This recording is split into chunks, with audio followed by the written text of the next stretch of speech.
It is time, once again, for the YouTuber League Weekly Recap. So buckle up, folks, for there's more violence and mayhem waiting for you in just a moment.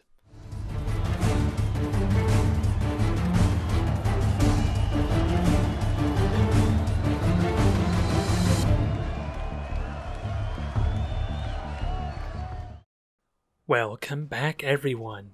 Another week has gone by already, partly due to the delay it took in getting Week 3's recap done last week, but you know the big plus to that is you have had less of a wait for this next upcoming recap of Round 4.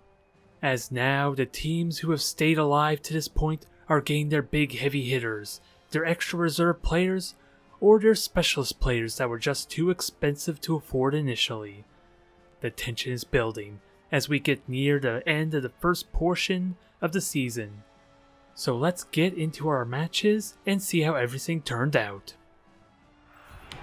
Put him there. One for there. Our first match. To start off the week, we have Omega Eta Alpha up against the Godlike Puns, and with their latest recruit in Yeti, It's the Thought That Counts, the Norse have some fearsome punch to take on the undead mummies, provided of course they can keep him in line with his ferocious tendencies. But he is sure to cause some damage should he remember to coordinate with his teammates. The match starts off slow, with that said, both sides very wary of the other team's might, but with the undead getting the offensive drive, they still manage to get early blood in to help strengthen their push, even taking out one of the Ulfwarners with a suicidal play from Zombie Pledge Weasel. Yeah. You know, gamble. Hey, I'll that's take a double down. better for him. Yeah, It's better knocks for the him than doggy me. out. I'd take that every day. That's lucky. Even with 3 players down already, the Puns are able to eventually force the undead into the sidelines, leaving an opening for the backline berserkers to sack down the ball. Alright. All you have to do is make a simple going for it. And you do. Nice. Punchy. Give me a good ball. That was not a good ball. However, with the momentum gained by the undead and some risky gambits, White Party Boy finds the perfect window to break through the Norse line and score the first touchdown of the match. I gotta make Oh. a dodge and then a pickup. Was he gonna like stand here and hand off or something? And then I got a blitz. Oh, he's gonna just and then make go two going straight for through. it. Alright, good luck. I did not see this. Reroll! That's a lot of dice. Makes the reroll. Makes the pickup. Alright, here we go, kids. It's on. Makes the blitz. Alright, big two Follow pulses it up. now. Alright. Double going for it. Very nice. Touchdown! The bullshit plays. Further proving these are undead Alright, elves. so. With plenty of time still left in the first half, the Godlike Puns are able to still tie up the match. They will somehow need to deal with being 3 players down, while the undead have had reserve players to keep their line at full strength. Going all in on a sideline push, the Norse tackle down everything that is between them and the end zone, with Omega Alpha responding by attempting to separate their runner from the rest of the team. Despite the undead's best attempts, Marduk manages to break free and hand off to tie the game going into the second half. Yeah, well, he's just joined the team. He hasn't been broken in yet. Yeah, that'll happen. Ulfwarner Terrific Doggy makes a full recovery for the next kickoff, bringing the Norse to 9 players on the field, and with how effortlessly they made the first touchdown seem, getting the 2-1 lead should be a certainty with the extra strength. Although, mindful of stalling out the clock, the Puns play more cautiously, confident they can hold back the undead horde. Although that confidence begins to shatter once Thought That Counts gets knocked off the field by the mummies. Take it. Nice. Push us in there. 1-3 I will play. stay right here. With the armor break. Christ. Knocked him out. That's what I was hoping for. I've Well, I two-died mean, him twice. Actually hoping for an injury. I can't get a removal. Knockout, I'll He's take. one-died me twice. He gets a removal. Alright. Godlike Puns make a change to their strategy as they push the sidelines rapidly before additional casualties are caused. But the remainder of the drive goes incredibly well for them, as Omega's ghouls get taken down, preventing Undead Team from retaliating. With a pow, too. Oh my Oh, god. Flounder gets killed. awesome. That is unfortunate. Loser. Holy shit. Wow. Alright. Yep. Now I feel like $3 delaying because he's Natural gonna... one. It goes so well that the Norse stall out the clock before eventually scoring for a 1-2 lead. This guy's not really the best guy to get it on. Now the touchdown. Win is a win. I need money. The match is still far from over though, especially now that all the knocked out players have recovered for Omega Alpha, putting them at 10 players currently to the Norse's 8. A chaotic storm of magic swept the stadium, unfortunately disrupting all footage of the remainder of the match, with all Goblin cameramen dying in the process. But from what we know of the game, the Omega Alpha were able to secure the 2-2 tie, thanks to the attrition damage they were able to cause. These warp storms continued on throughout the rest of the day, and unfortunately for our next match between the Bouncing Warriors and Mini Sons of Anarchy, it made it impossible to cover the match here on Cabal Vision. But from what we know of the game, the Dwarves demolished the Kislev at 0-2.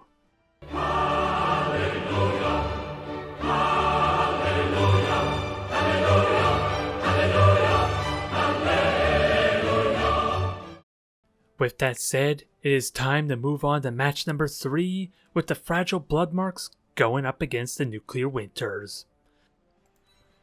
Kerplunk. What the fuck is Kerplunk? And how do you break it? No. That's not allowed here. No. This presented a unique match for the viewers, and I am not talking about two elves facing off against each other. With their matching jersey colors, no one really had a clue if the elves were really bashing the opposing team, or if the sadistic dark elves were bashing their own players down. Regardless, the fans were eager for the violence to ensue, as both teams sized each other up. And while the Winters fumbled the ball repeatedly, the Bloodmarks were not in a position to make a play for the ball. The drive continues to play out very slowly, while still being very bloody, as elves on both sides of the field slowly took casualties. In the end, the Bloodmarks managed to grind the Winters' offensive advance to a halt, but they were clearly suffering worse from the attrition. They, however, were able to take out prize lineman Icicle, who was leading the drive with his guard for the Dark Elves. Eventually, even with diminished numbers, the Elven Union team were able to make a play for the ball. What are you doing? I'm trying to blitz.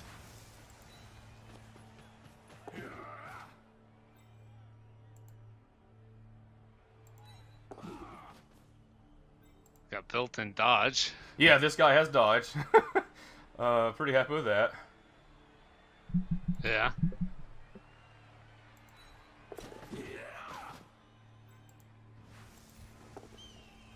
There he goes. Got it. Cool. That's a plus. And with the ensuing chaos, they were able to keep the game scoreless going into the second half.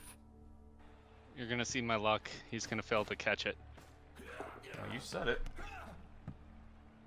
Formal the jinxed in. Oh no.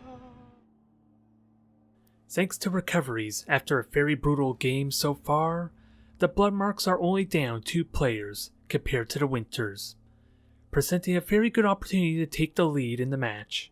It will only come down to how many of their players are still standing by then, and how much time remains if it will be enough to win. With the Dark Elves playing in a tight formation, Gladiator's team do their patented sideline sprint, and with the ease they have getting into position, a score is looking incredibly likely. Although, with the good defensive response by Formal's team, stalling the clock was out of the question, as the Elven Union get on the board with a 1-0 lead. Yep, that's all he needed. Yep. Congrats. Should not have followed up though.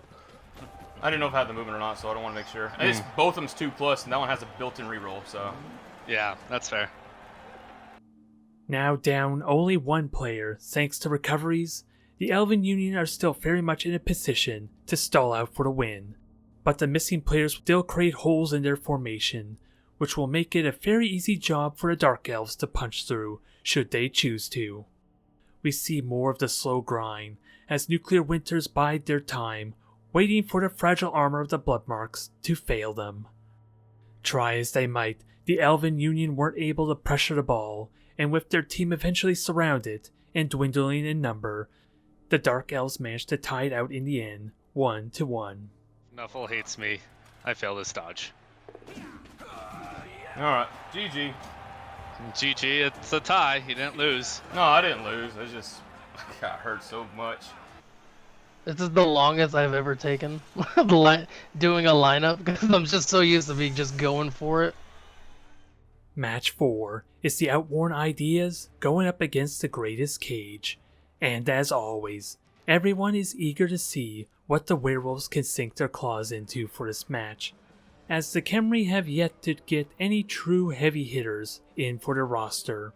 So while they are incredibly oppressive going up against their unliving brethren, they are still possibly the more fragile team due to their skeletons. Mainly due to their weaker armor compared to Necromantic, but let's be honest, we all know how much werewolves love chewing and gnawing on bones. Seriously now. Even with that said, the Outworn play a very imposing defensive formation, gambling on the cage to not break the wall of tomb guards standing on the line of scrimmage.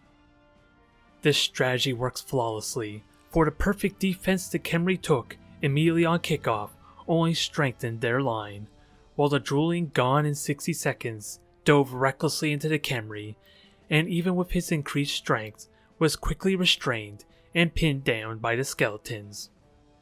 After blundering the kickoff, Outworn slowly contained and wore down the formation of the Necromantic, causing the cage to falter at nearly every front. With no way to fight back the Desert Kings, the cage was simply surrounded. It was only a matter of time before they got their hands on Runner Headshot. But the ghoul would not release his death grip on the ball, and with unholy stubbornness manages to stand his ground, despite the relentless onslaught from the Tomb Guards and Blitzras. Somehow, even with the rest of the team on the ground or taken off the field, Headshot was the only player keeping the cage in the game, and with one last burst of strength, after constant harassment from the Khemri, he at long last makes his great escape. Almost nothing could stop Headshot now, as the Flesh Golems tried desperately to hold back the Blitzras. Alas, his luck has finally run out, as Classical Elements gets an opening to blitz down the ever-elusive ghoul. And it's a freaking miracle. Classical Elements. Though the fact that he isn't dead is kind of annoying, but Headshot, despite being taken down, was not going to lose the ball without a fight, as his stubbornness continued. He reclaimed the ball in short order as he continued his undead dash for the end zone. But through all the exhaustion of the drive so far, Classical Element puts him down once more and claims the ball for himself as we go into the second half with no touchdowns. With how beaten and battered the cage were for the first half, they were only down one werewolf going into the second.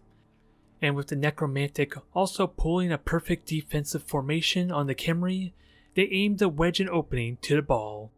But with two zombies immediately knocked down on the kickoff, this strategy was rapidly falling apart for the cage. Victory looked all but assured, as once more the Tomb Guards proved too much for the Necromantic. Coach Brightops thought it was time to put Luminiferous Aether's training to good use.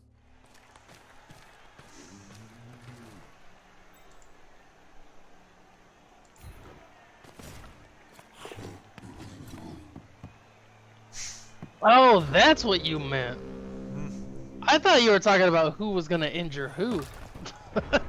I mean, injuries might still happen.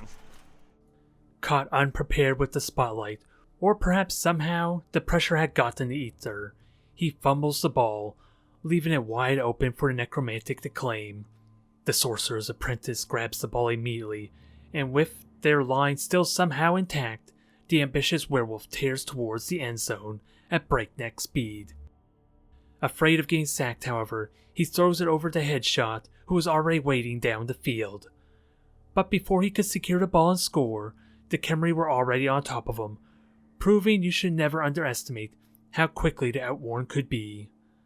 Both teams wrestled for the ball, but with Sorcerer's Apprentice and Headshot both getting knocked off the field, Bright Op's team manages to reclaim the ball.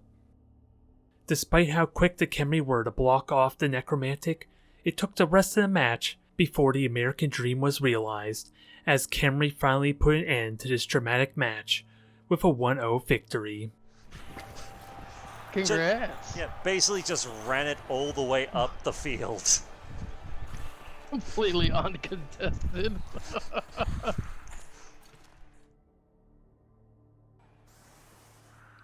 I don't have any tackle also, so it's gonna be fun. Well, at least you 3-die them. Yeah, even my catcher 2 dies them. Yeah, they're pretty pathetic. It is time for match number 5, as the bosses of Sauce go up against the Reichland All Elite.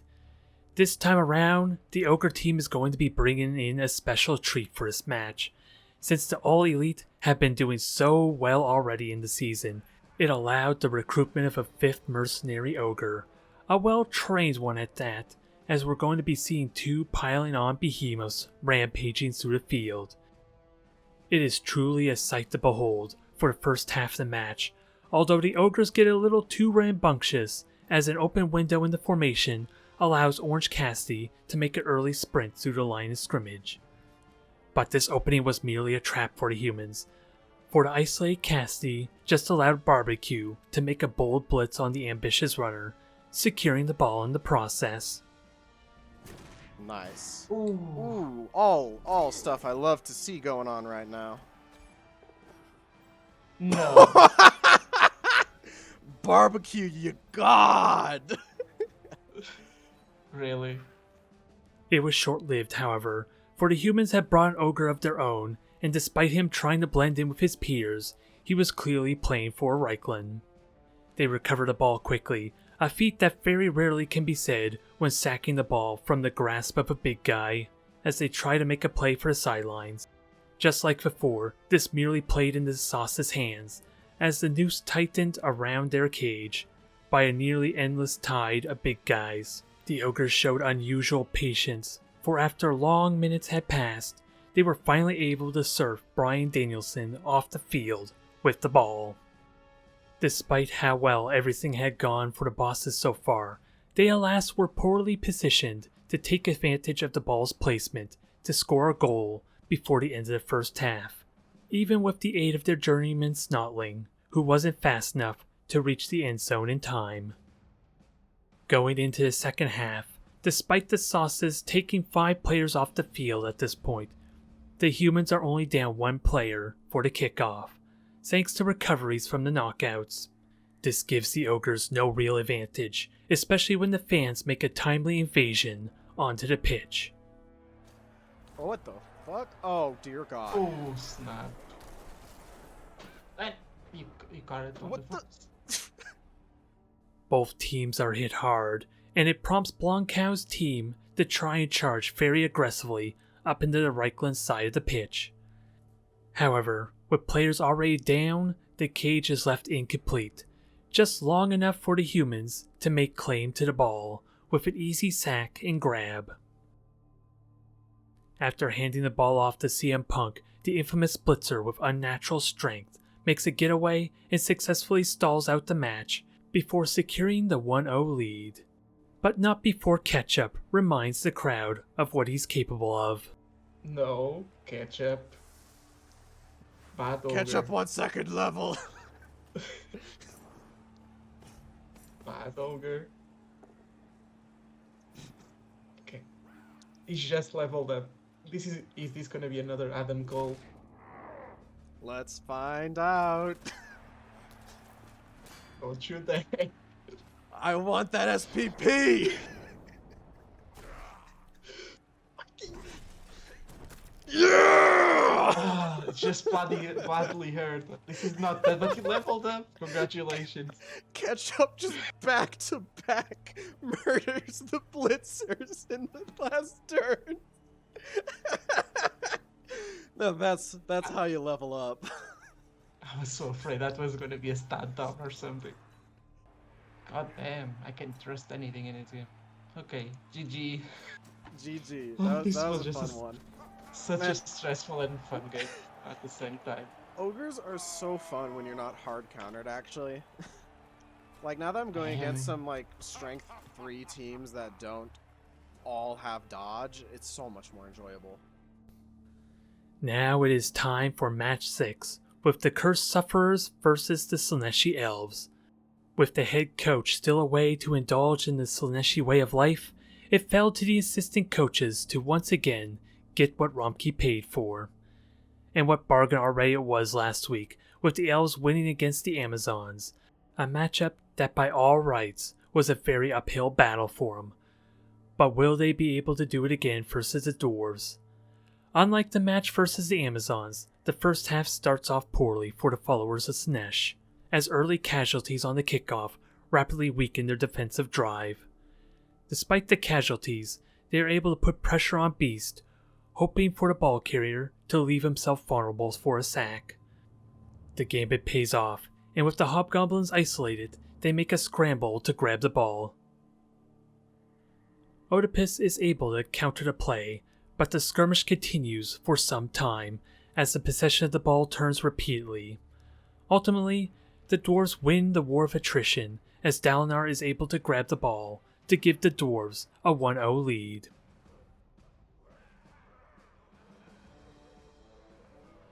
With time on the clock still, the Elves make the play for a 2-turn touchdown, and with successful knockdowns on the Dwarves, a window opens up for them to get into the backfield. But with 3 Elves off the field, the formation is fragile at best, as the Dwarves get an early sack of the ball.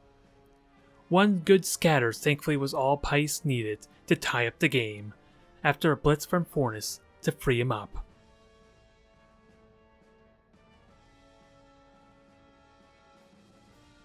Still 3 players down going into the second half, the Elves will have difficulty trying to fight off the Dwarves directly.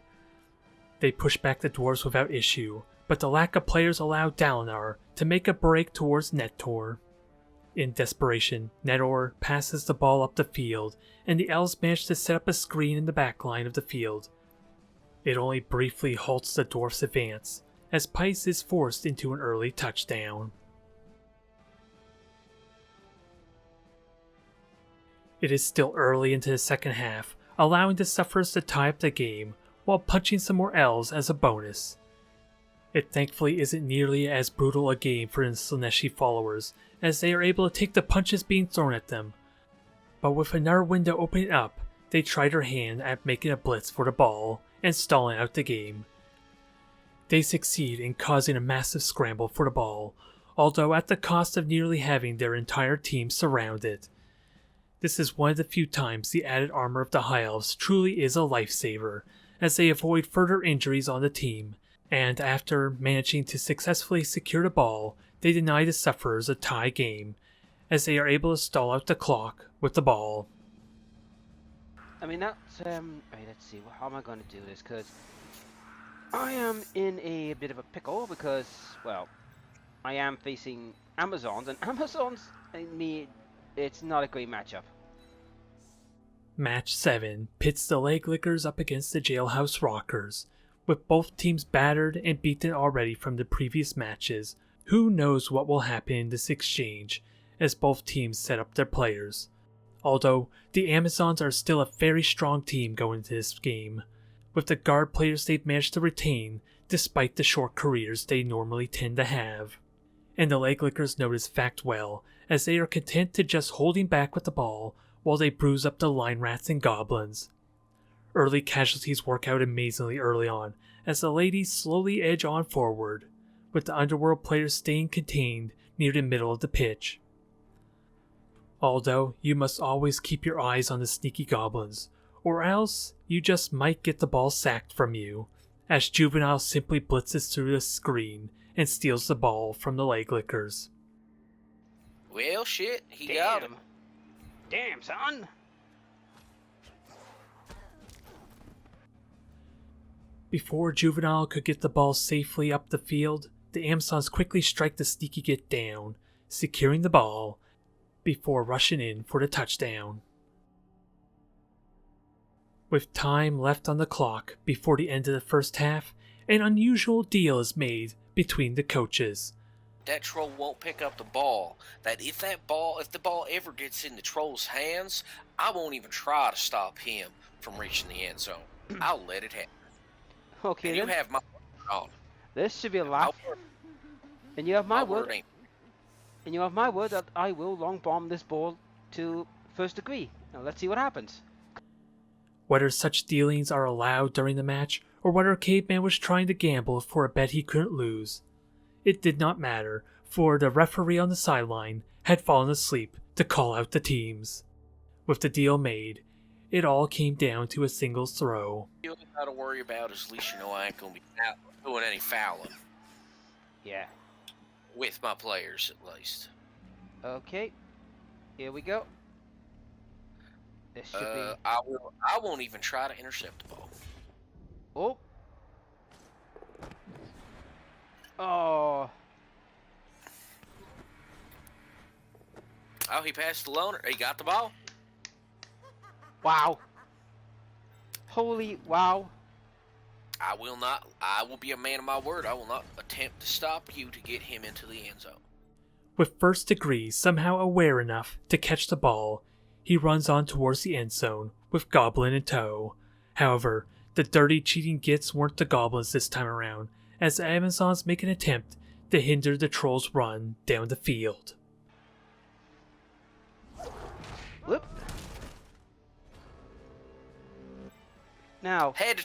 I had to try and blitz the Goblin, make that really stupid a little bit harder for you, but by all means. Let's see what happens. He made it! Holy crap! In the end, we see another highlight moment as the Troll finally makes it to the end zone, tying the game up 1-1. Now that the pleasantries and betrayals are done, we can get back to some good old Blood Bowl violence, as the second half starts off with 2 players out for the Underworld team. They grab the ball easily, but uncomfortable with being able to protect their runner, they attempt a Hail Mary play. But instead of throwing the ball, it is Juvenile who is chosen to get thrown. Somehow, First Degree does not commit his namesake felony by eating the Goblin as he attempts to make the throw. Well, it happens. Yeah, unfortunate, but it happens. With the failed attempt, the Amazons are quick to dive onto the ball, as they get back to their favorite hobby, bashing Underworld to a pulp. The Rockers try futilely to reclaim the ball, but the Leglickers manage to run it up the field with only 2 Underworld players able to contest them. Confident that victory is assured, the ladies stall out the clock and show off in the most unconventional of methods. Oh, that's say, don't tell me you're gonna. What the? Okay, what's going on? Did I miss something? It would appear so.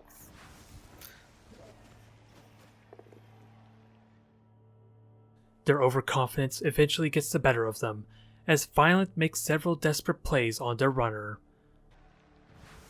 Right, I just need a push. Thank you. Good God, is that so hard to ask these days?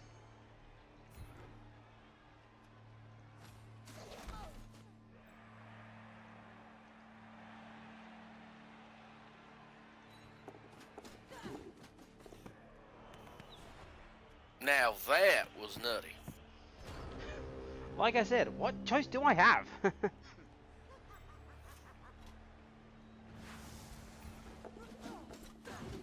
Holy crap! Oh! Well, it looks like my greed might just be my undoing. There is no way to tell what will happen as the ladies make one final attempt for the win. Come on, I need you to fail and lose every evil. Damn it!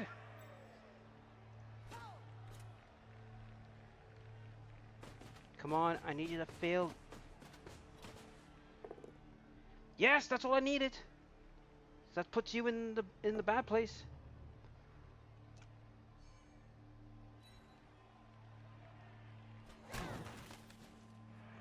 Well, that's for the game. It was a good Do game. I pick up? Oop. Oh, I don't think I do either. Nope, I don't. Oh shit! You fluky git! Okay, we have to call BS here again.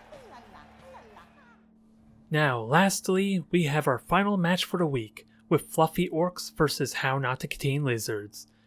This may very well be a good match for the Greenskins, as the Lizards roster is in a process of rebuilding, with the loss of Vivian Aja and Asaurus.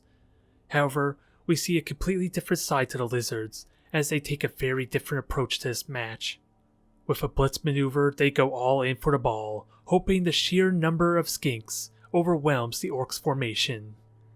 The strategy pays off, as Mr. Fluffy is clueless on how to respond to this such unorthodox play. And with the Orc players spread out on all fronts, trying to contain the Lizards, they have limited options for stopping the rush. Much fighting was had, and while a very costly exchange for the skinks, as they slowly were knocked off the field, the Lizards managed to gain a very early 0-1 lead.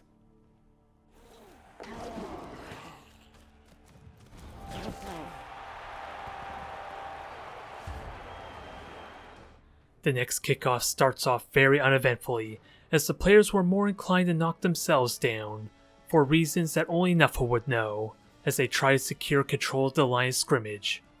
Once more, the Skinks make an ambitious play for the ball, and with Pooh Bear left to fend for himself, the Skinks somehow were able to score themselves another touchdown.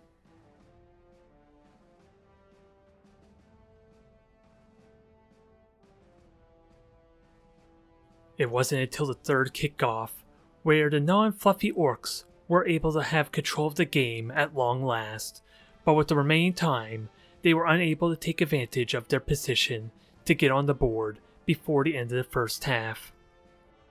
Now that we're into the second half, the sweltering heat for this game has started to reach record high numbers, for even Nurgling fans were being sanitized in the crowd. Never mind the effect it had on our teams in this game. Both sides had lost most, if not all, of their frontline blockers, and for the Lizards, already struggling to put up a fight, this may very well be a death sentence for them out on the pitch. This hasn't hindered the plans of the Lizardmen, for once more they dared to brazenly charge in with their skinks for one final aggressive touchdown. However, with the lack of numbers, the Orcs were able to put the elusive menace down at long last. Surrounded on all angles and nowhere to run, Swen's team were able to grab the ball, with Mr. Drooling leading the charge. As he raced towards the end zone, the remaining Orc players saw to keep the Lizards down on the ground, eager to hear the satisfying crunch of the skinks. With another source dead and gone, only 2 players for the Reptilians remain, bearing no threat to Mr. Drooling as he took the rest of the match to reach the end zone.